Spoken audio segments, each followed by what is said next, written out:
Dalam rapat terbatas percepatan penanganan COVID-19 secara daring hari Senin, Presiden Joko Widodo menyampaikan target pengujian 10.000 spesimen PCR per hari belum tercapai. Uji spesimen dengan metode PCR baru mencapai 4 hingga 5.000 sampel per hari.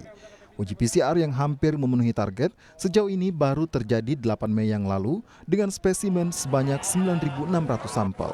Target PCR diduga belum bisa dipenuhi akibat kurangnya sumber daya manusia yang terlatih. Sementara dari 104 laboratorium yang tergabung dalam penanganan COVID-19 di Indonesia, baru 53 laboratorium yang beroperasi. Saya baru mendapatkan laporan bahwa kemampuan pengujian spesimen untuk PCR sekarang ini sudah mencapai 4.000 sampai 5.000 sampel per hari. Saya kira ini masih jauh dari target yang saya berikan yang lalu, yaitu 10.000 spesimen per hari. Dan data dari gugus tugas sekarang ini sudah ada 104 lab yang masuk dalam jaringan lab COVID-19. Dan saya ingin dipastikan bahwa lab-lab tersebut berfungsi maksimal, meskipun dari 104 lab tadi, 53 lab rujukan sudah melakukan pemeriksaan dan 51 lab rujukan belum melakukan pemeriksaan. Di sisi lain, sejak pekan lalu, pemerintah telah menggulirkan kajian peta jalan untuk memulihkan perekonomian. Bahkan untuk mengurangi potensi pemutusan hubungan kerja akibat pandemi COVID-19, pemerintah menyatakan membuka kesempatan kepada masyarakat kelompok usia di bawah 45 tahun untuk beraktivitas. Kelompok muda usia di bawah 45 tahun, mereka adalah secara fisik sehat, mereka punya mobilitas yang tinggi, dan rata-rata kalau mereka terpapar, mereka belum tentu sakit, mereka tidak ada gejala. Nah, kelompok ini tentunya kita berikan ruang untuk bisa beraktivitas lebih banyak lagi, sehingga potensi terpapar karena PHK akan bisa kita kurangi.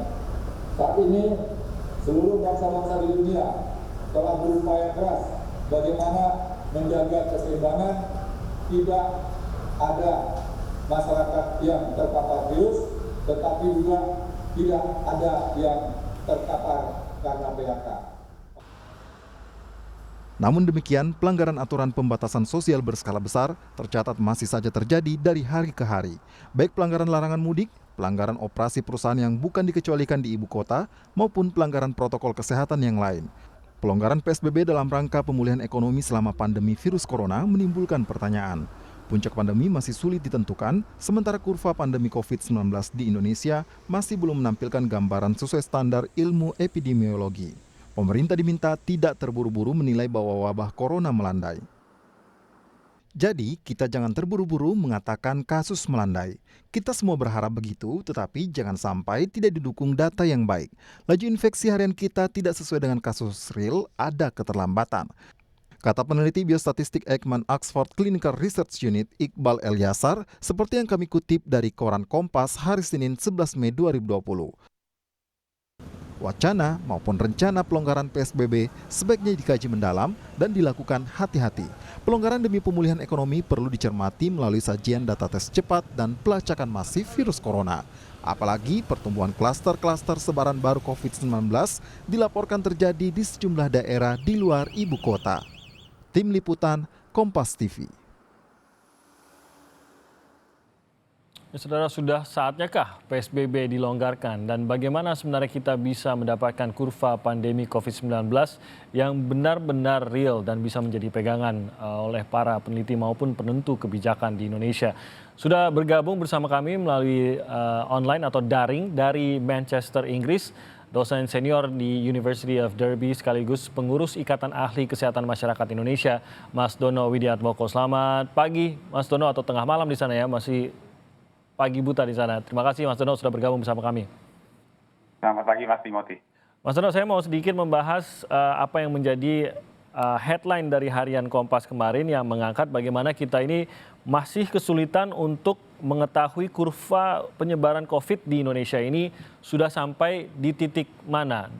alasannya adalah karena data yang kita miliki ini masih minim dan data setiap hari yang kita ikuti di televisi ataupun di online, angka terbaru penderita COVID-19 atau yang terjangkit corona ini, itu bukan angka real, tapi itu angka dari mereka yang pemeriksaannya selesai. Sehingga ini pun memakan waktu, tidak real begitu. Anda sendiri melihat apakah kita sudah bisa mengukur kurva kita saat ini?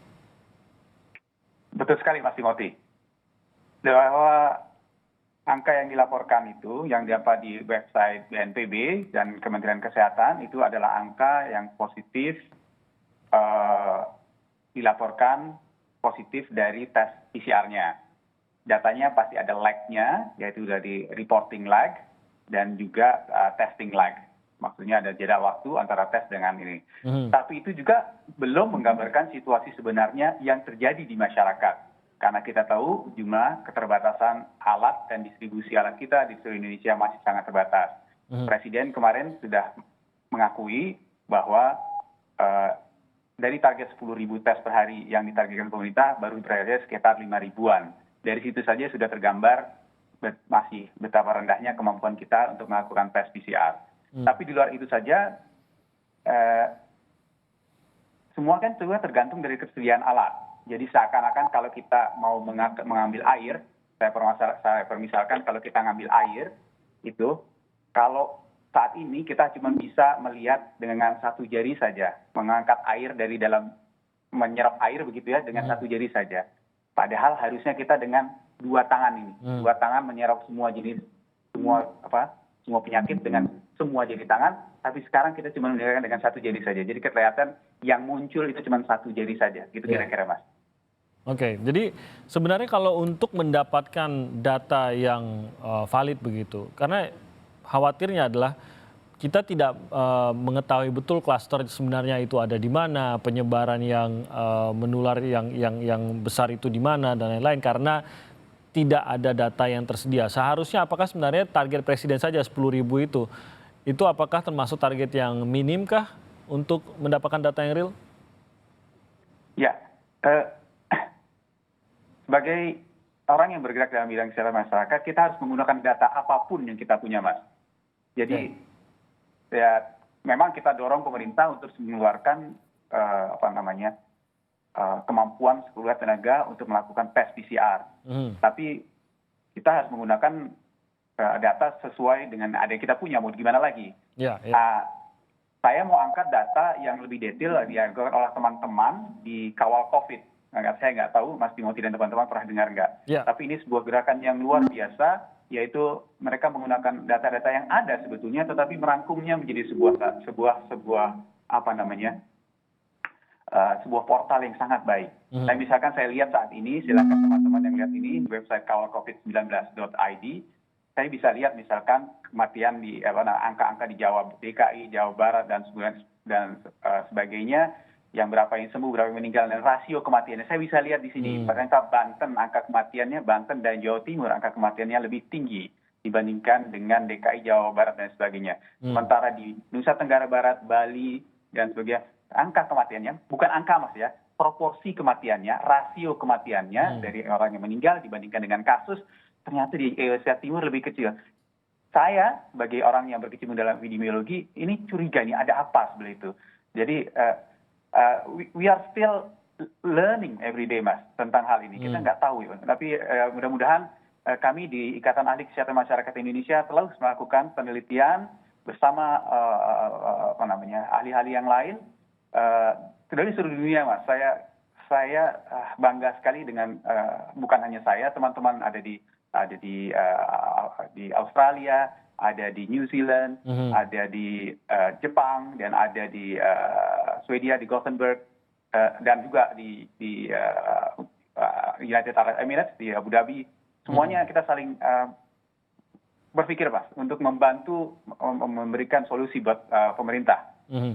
Kalau kita lihat salah satu hal yang menjadi concern dalam detailnya begitu ya Mas ya, adalah jumlah penambahan kasus per hari yang di Indonesia ini sempat tinggi, lalu nanti penambahannya bisa menurun, lalu nanti bisa naik lagi, atau nanti tambah, ada menurun lagi gitu. Jadi ada naik turun di sini. Kalau kita mencoba menghentikan laju infeksi dari virus ini apa yang digambarkan dari naik turunnya angka ini? Apakah ini menggambarkan laju infeksinya kah atau sekadar menggambarkan penyelesaian dari pemrosesan tes-tes yang sudah dilakukan saja? Poin nomor 2 Anda masih lebih tepat, yaitu hanya menggambarkan berapa jumlah yang selesai dilakukan tes di fasilitas tersebut. Itu tidak bisa menggambarkan kenaikan di populasi. Kenapa? Karena semuanya tergantung atau constraint dengan jumlah alat PCR dan reagen yang tersedia. Saya juga perlu dengar dari teman-teman patologi klinik, dari Profesor Aryati di UNER yang sebagai ketua asosiasi patologi klinik, dokter patologi klinik di Indonesia, bahwa sedang ada upaya untuk meningkatkan tes PCR ini sebanyak-banyaknya seluruh Indonesia. Pak gugus tugas sudah melakukan workshop hari Sabtu dan Minggu kemarin, sudah mengumpulkan semua kesempatan yang ada, tapi itu butuh waktu untuk menyiapkan semua lab yang ada, melakukan training, menyiapkan alat dan sebagainya. Karena alat ini juga macam-macam ternyata. Saya dapat informasi bahwa pemerintah sudah mengadakan 400.000 reagen untuk seluruh Indonesia dan siap diedarkan. Tetapi ternyata 400.000 reagen ini belum tentu cocok dengan alat yang ada di lapangan. Jadi ini tentu saja akan ada masalah tantangan dalam hal distribusi, sinkronisasi dan sebagainya. Karena sebetulnya ini bukan hanya bermula di tesnya, Mas, berujung di tes, tapi bermula pada distribusi sampel kitnya. Karena bayangkan begini, Mas, misalkan orang yang ada di sebuah pulau di Indonesia Timur sana, misalkan di Tidore, misalkan di Pulau Tidore, teman-teman di Pulau Tidore, saya kasih sebagai contoh. Misalkan ada kasus di Tidore, maka kemungkinan besar kan mereka tidak punya alat tes PCR di sana, adanya di Makassar. Nah, maka alat swabnya itu harus dikirim dulu ke Tidore. Makan waktu itu butuh waktu berapa lama? Dan di sana, di Tidore, harus ada petugas yang sudah dilatih untuk bisa melakukan swab. Itu kan nggak sederhana, Mas. Masuk ke jaringan laringofageal gitu, itu harus ada training. Dan itu kan infeksius. Jadi harus ada APD-nya dan sebagainya. Kalau mereka nggak siap seperti itu, artinya di sana tidak akan dilakukan penelitian. Kalau tidak ada swabnya, tidak akan ada kasus di sana. Karena memang bukannya nggak ada pasien, tapi nggak ada alatnya. Jadi hati-hati dengan penggunaan ini. Mas Dono, apa bahayanya kalau kita tidak bisa semakin mendekatkan antara data kita dengan data real, mengingat sekarang kan ada kendalanya adalah butuh waktu yang cukup lama, seperti yang tadi Anda gambarkan. Butuh waktu yang cukup lama dari memeriksa hingga mendapatkan hasil. Ada yang sampai 2 minggu, ada yang bahkan mungkin masih lebih dari 2 minggu. Mengingat sudah ada daerah-daerah yang mencatat kasus ODP dan PDP yang meninggal ini bisa mencapai 3 kali lipat daripada mereka yang terkonfirmasi COVID-19. Ini mengatakan, sekali lagi, karena belum terkonfirmasi, kita tidak bisa mengatakan bahwa ODP ataupun PDP tersebut meninggal karena COVID-19. Tapi kenyataannya adalah angka ODP dan PDP yang meninggal di beberapa daerah bisa mencapai 3 kali lipat dari yang terkonfirmasi. Apa bahayanya kalau kita tidak punya data realnya ini? Memang data real nggak bakal kita punya, Mas. Seperti saya katakan tadi, case definition kita hanya bisa pakai PCR. Case definition ya, kasus terkonfirmasi hanya bisa pakai PCR. Itu yang dilaporkan globally memang pakai itu. Tapi tahu itu agak susah. Jadi kita ini sedang berusaha melihat gunung es kita ini yang di bawah airnya itu sebesar apa. Itu tantangannya. Yang di atas sudah ketahuan. Jadi yang di atas sekarang ada, sebentar saya lihat angkanya berapa. Ada 10.000, 12.000 ya kalau nggak salah. 14.000 sekarang. Ini Indonesia ya? Indonesia 14.000 ya? 14.265 per hari ini. 14.000 itu cuman tip of iceberg. Itu pun masih ada masalah, Mas. Karena ternyata penelitian dari Rumah Sakit Persahabatan, mereka yang positif itu pun sebetulnya itu masih banyak false reporting. Jadi sebetulnya 14.625 ini kemungkinan masih lebih tinggi. Itu baru di ujungnya, Mas. Baru di ujung icebergnya, gunung esnya. Yang di bawah air ini masih besar. Bagaimana, pertanyaan berikutnya adalah bagaimana kita mengestimasi di bawah yang di bawah airnya. sebetulnya ada teknologi satu, Mas, yaitu teknologi rapid testing yang sayangnya di Indonesia namanya sudah buruk. Yang masalahnya yang beredar di Indonesia ini tidak dilakukan secara sistematis. Rapid test ya, yang serologi, yang itu mengukur IgG dan IgM. Karena ini agak berbeda. Kalau PCR yang dihitung adalah apakah orang tersebut sedang positif, sedang infeksius saat itu. Jadi sewaktu diswab, apakah ada virusnya dalam jaringan saluran nafasnya saat itu. Nah, kalau rapid test itu tidak lihat begitu, tetapi apakah tubuh sudah mengeluarkan respon, tubuh sudah mengeluarkan respon dengan antibodi. Artinya apa? Artinya dia sudah pernah terinfeksi SARS-CoV-2 atau tidak. Sudah pernah, beda Mas ya, dengan yang PCR. Kalau PCR sedang tertular, kalau rapid test yang menggambarkan adalah antibodinya reaktif gitu ya. Saya agak pelan-pelan nih. Kalau udah ngomong gini saya agak sedikit emosional, jadi agak cepat, agak lambat. Jadi yang dilihat adalah rapid diagnostic test itu yang diperiksa adalah apakah orang tersebut sudah pernah terinfeksi atau tidak. Saya mau garis bawahi, gunanya buat apa? Gunanya supaya kita tahu sudah seberapa banyak orang Indonesia yang tertular.